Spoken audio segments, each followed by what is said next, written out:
Eu quero convidar agora, sim, o doutor Bernardo Moreira para estar conosco aqui na mesa. Vou pegar minha água ali. Isso. Direto.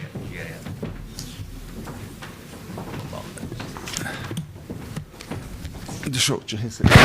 Tudo bem, né, Bernardo? Você vai chegar um cara aqui de cabelo branco, chega um jovem, né? Mas o doutor Bernardo, ele é doutorando e mestre em Direito pela Universidade Federal de Minas Gerais, consultor efetivo em Direito Tributário na Assembleia Legislativa de Minas Gerais, não é? Conselheiro do Conselho Contribuinte do Estado de Minas Gerais e professor da UNA e das faculdades Milton Campos, e além de ser advogado. Eu passo a palavra para ele fazer a palestra sobre a utilização das taxas como instrumento de arrecadação. E eu, em decorrência da próxima palestra, que eu já disse, eu pediria ao caro professor... Me sinto honrado, sempre estive como seminário assistindo com atenção, e para mim é a primeira vez, é uma honra.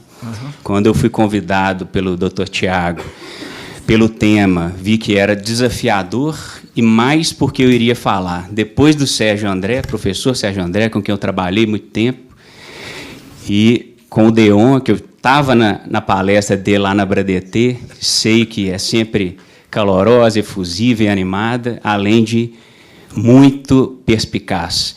E descobri agora que ele é realmente genial, porque essa ideia de trabalhar com o ecossistema para desenvolver sua teoria formou uma das maiores teorias sociológicas do século XX, que foi de Niklas Luhmann, que ele pesquisou a partir da ciência biológica de Maturana e Varela, justamente a autopoiese, que derivou a teoria dos sistemas.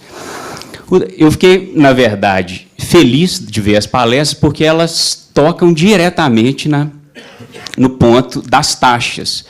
Primeiro, porque a tese que eu pretendo demonstrar é que essa espécie tributária já não existe mais igual ela está no texto da Constituição de 88. Essa é uma grande realidade que o professor Sérgio André até toca nessa questão da constitucionalização. E, na medida em que as taxas são figuras constitucionais, espécies que estão lá no artigo 145, no balanço desses 30 anos, que a gente pode perceber, e o que eu pretendo mostrar era meia hora, mas agora em 15 minutos, mas eu vou cumprir o prazo, é que essa figura já não existe mais como está nos nossos manuais. E, para não começar a falar de direito positivo, Constituição, o que eu imaginei, o que eu pensei? Vou buscar onde que está o embrião dessa noção de taxa, né? É uma figura, volto a dizer, que a ciência do direito tributário já estudou, já demonstrou que ela decorre de um fato gerador vinculado, que é diferente dos impostos. Mas de onde vem essa noção? E eu fui lá na Riqueza das Nações, não sei se alguém já teve a oportunidade de ver, que é a obra-prima de Adam Smith, o escocês, e lá ele mesmo, sem uma ciência muito definida, ele fica discutindo quais tributos, e ele chama tudo de taxa, ele não tem preocupação em taxa sobre a renda, taxa sobre serviço, ele não tem muita preocupação científica, que a ciência do direito tributário depois veio a se debruçar. Mas ele já demonstra claramente que tem alguns benefícios específicos para determinadas pessoas que não faz sentido toda a sociedade custear. Esse é o embrião dessa noção. Ou seja, se a pessoa usufrui ou é fiscalizada por um ato estatal, em determinadas situações, não faz sentido que todos nós custeemos esses custos estatais com impostos.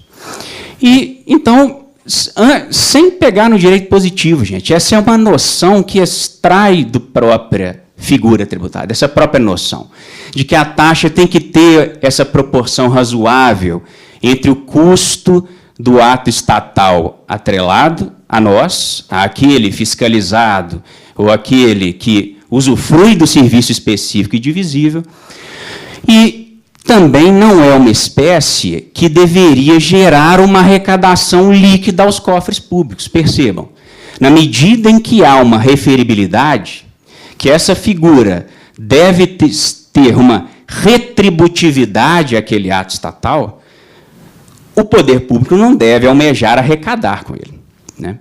Só que o que a gente vê é que isso não ocorre. Essa é uma realidade. Nós temos que falar de realidade. O que eu fiz aqui para tentar identificar, primeiramente, o peso dessa figura, né?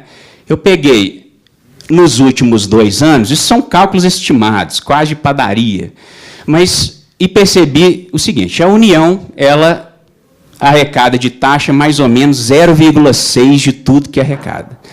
Os estados, uma média de 2, e os municípios, 7. É claro, pessoal, que o município, sendo esse ente federado mais próximo do cidadão, ele presta muito mais serviços específicos e divisíveis, como também, muitas vezes, fiscaliza mais, né? Mas, de qualquer modo, dentro de uma linha que eu pretendo demonstrar, as taxas são muito mais importantes em termos arrecadatórios para municípios do que para os estados e em relação à União. E essa sugestão, a partir de uma noção dos entes federados macro, ela é facilmente comprovada se compararmos os estados entre si. Percebam, Minas Gerais e Pará arrecadam de taxa mais ou menos uns 4%. E o Rio de Janeiro, menos de 1%. O que eu quero demonstrar? Com números, sem um exame profundo das figuras. O que é uma característica do Rio, né? Ele depende pouco de taxas. Por quê? Porque ele tem muitos royalties do petróleo. Ao passo que Minas Gerais, Pará, os estados mineradores, o que eles tentaram por muito tempo e continuam tentando? Melhorar os valores dos royalties da mineração, mas não logrando totalmente o sucesso nessa. O que eles fizeram? Instituíram potentes taxas. A comparação entre municípios também revela mais ou menos essa situação, né? Municípios que arrecadam bem impostos e outras figuras, eles se dão ao luxo de preocupar menos com a taxa. Percebam, nós não entramos aqui em jurisprudência nem nada, é uma coisa econômica, né?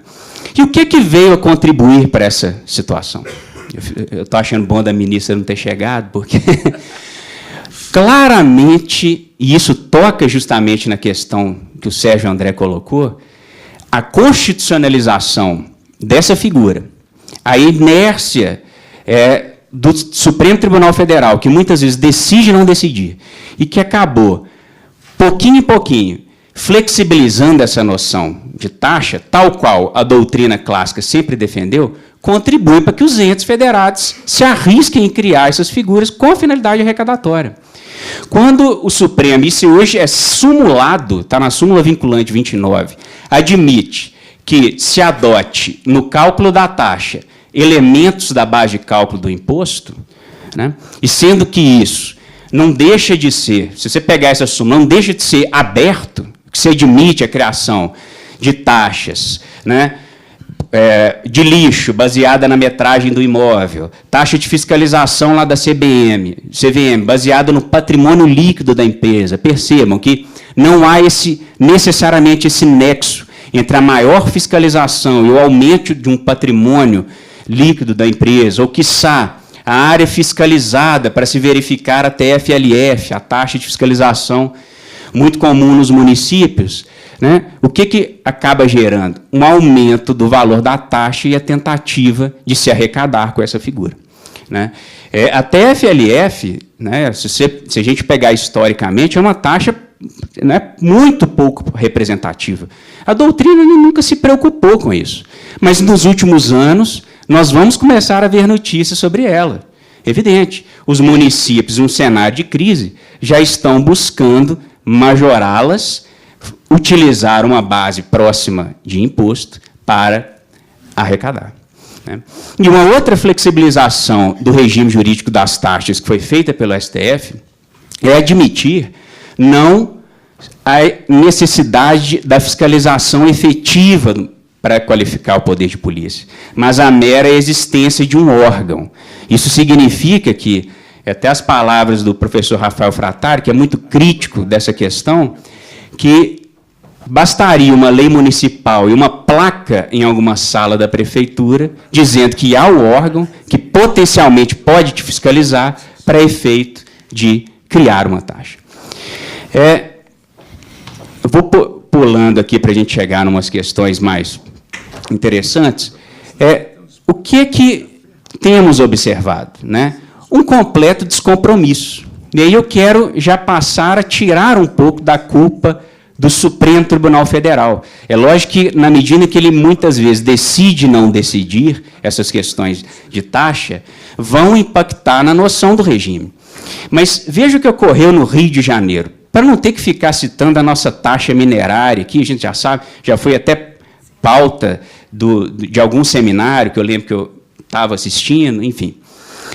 Lá no Rio, seguindo a linha do Pará, Minas Gerais, que criaram taxas para fiscalizar os recursos minerários, o Rio, a partir da autoria de um deputado, pretendeu criar a taxa do petróleo deles. Vejam, eles não têm a mineração tal qual Minas Gerais tem, mas o que Rio tem?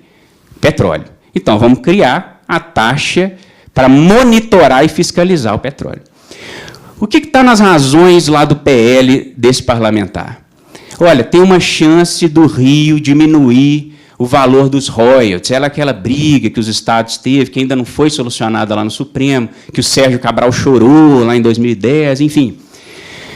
O deputado André estava nas razões do PL dele, está lá, almejou criar essa taxa para arrecadar 5 bilhões de reais, que é exatamente o valor que os Rio perderia com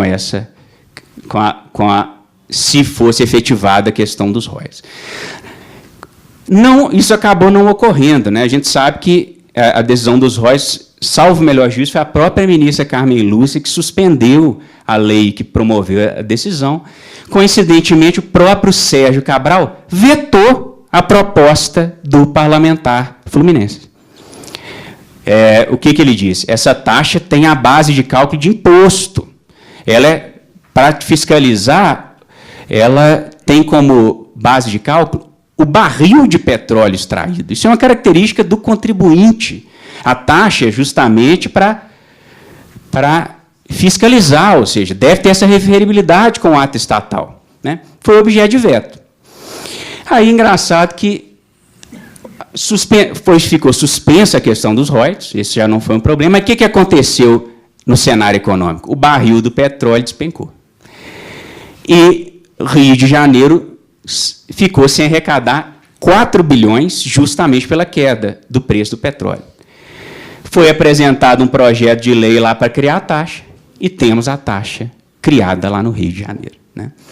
Essa taxa hoje está suspensa para a maioria das empresas, a lei continua. Nós temos a ADIs lá no Supremo discutindo essa taxa, assim como tem a ADI da taxa mineira, da taxa do Paraná, enfim, são questões super polêmicas. Eu não quero entrar propriamente defendendo um lado ou outro. Eu quero trazer a realidade, que a taxa não é uma figura mais que tal qual está nos manuais. Essa é a grande realidade, fazendo um balanço nesses 30 anos da Constituição. Coloquei aqui um trecho do parecer do Janot, à época, justamente demonstrando o efeito multiplicador dessa noção da taxa como arrecadação, que lá na Bahia criou a taxa hídrica, Minas Gerais a taxa minerária. O Pará, gente, ele arrecada mais com a taxa minerária dele do que ITCD e IPVA. Né? Então, se não é para arrecadar, né, também a título exemplificativo do descompromisso, não só do julgador, mas do nosso legislador quanto à questão da taxa, foi aqui em Minas. Né? Aqui teve uma situação bem interessante e peculiar. não sei se vocês lembram, logo no início do governo Pimentel, teve um projeto de lei aumentando diversos impostos, o ICMS em produtos supérfluos. Foi um projeto que deu muita discussão na Casa Legislativa. Eu, que sou consultor efetivo lá, eu acompanhei isso de perto.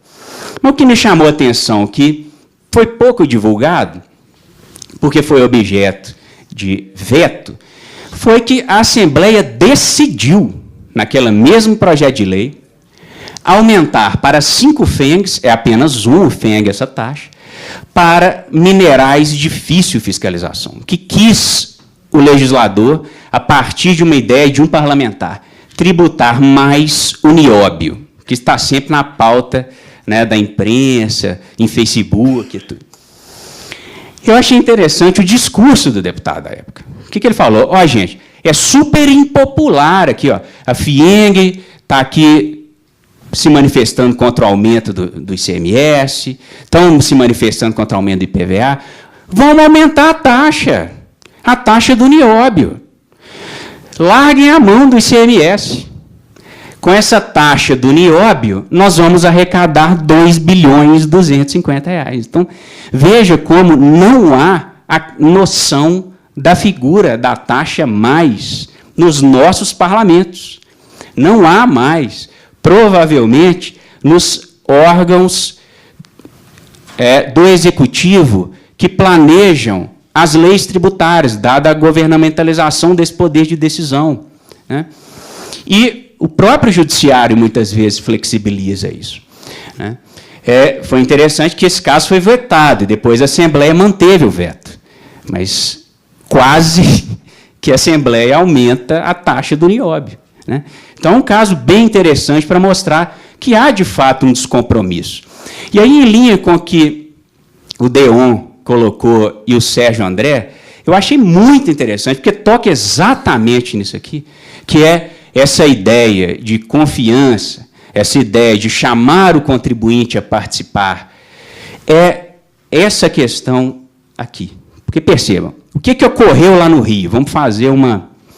Foi criada a taxa de petróleo deles, todas as empresas foram para a justiça e conseguiram uma liminar e uma sentença. O Estado não conseguiu 1 centavo ainda dessa taxa, ele continua com 0,05% só de participação relativa da taxa lá. O que os estados mineradores fizeram? Atuaram com a inteligência, perceberam o ecossistema, chamaram o contribuinte. Como? Houve uma delegação legislativa em todos esses casos. No Pará, Mato Grosso, fui lá nas leis. É cópia, é lógico. Esses decisores têm zap-zap também, né, gente? Eles já é a mesma lei, né?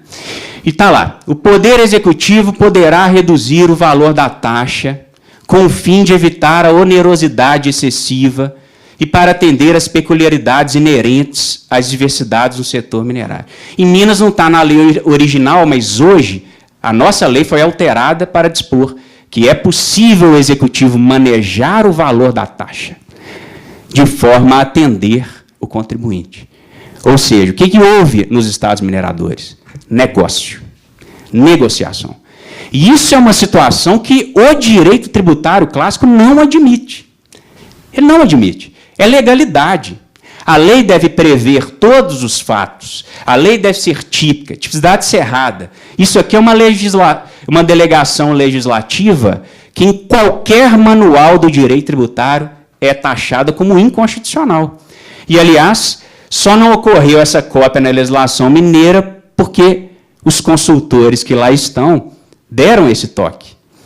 Falaram, olha, isso aqui facilmente derrubável, apesar de ainda não ter sido. Vamos colocar uma delegação de até 70%, com algumas condicionantes, etc. e tal. O que ocorreu? A taxa de Minas subsiste. O Supremo ainda não julgou a ação 4785. Já está lá há 6 anos, dentro dessa linha que o professor Sérgio André colocou. Se o Supremo demorar 10, 15, 20 anos, a inteligência mineira, né, da lei, vis-à-vis o Poder Executivo e o próprio contribuinte que sentou à mesa e pôde negociar o valor de taxa a pagar, isso está nos jornais, a taxa é paga e contribui para as receitas de Minas. Para coroar essa situação, já encaminhando para o fim, e essa é a prova cabal de que, volto a dizer, a culpa não é do Supremo, a culpa é de todos nós. O nosso legislador constituinte derivado, o que ele fez? A gente conhece a DRU. A DRU é muito famosa.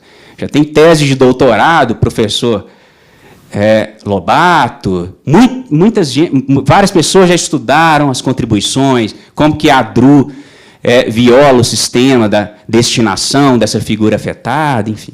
O que foi feito no fim de 2016, que muito pouco discutido? A DRE e a DRM. O que é isso?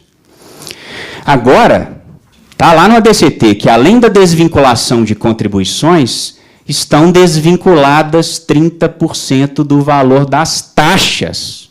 Então, meu amigo, os manuais de direito tributário brasileiro estão errados. Porque 30% do valor das taxas podem ser desvinculados, ou seja, fica claramente a desnecessidade dessa contraprestação, desse vínculo de retributividade do ato estatal em relação ao contribuinte. 30% da taxa eu posso destinar. E o que chama mais atenção são as discussões parlamentares. O ministro Levi, à época, ele acena a possibilidade disso. Por quê? Ele sabia que não estava fácil aumentar de 20% para 30% a desvinculação das receitas da União. Então, o que ele sinalizou para o Congresso? Falou, olha, vocês querem fazer o filme com as suas bases? Vamos desvincular as taxas. E o deputado Laudívio Carvalho coloca no parecer dele lá da comissão especial, estamos adotando uma providência que terá apoio de todos. E lá na CCJ do Senado, isso pareceu, olha só, a correção de um erro histórico cometido por parte do Congresso, que fez a DRU para as contribuições, mas esqueceu de que essa rigidez do orçamento também afeta os regimes subnacionais. Ou seja, esqueceu, na verdade, é de esquecer a doutrina tributária. Enfim, como a título de considerações finais, né, é justamente o que eu quis demonstrar, isso não é uma questão, pessoal, do nosso gestor, dos nossos representantes, serem maus, serem pessoas que querem.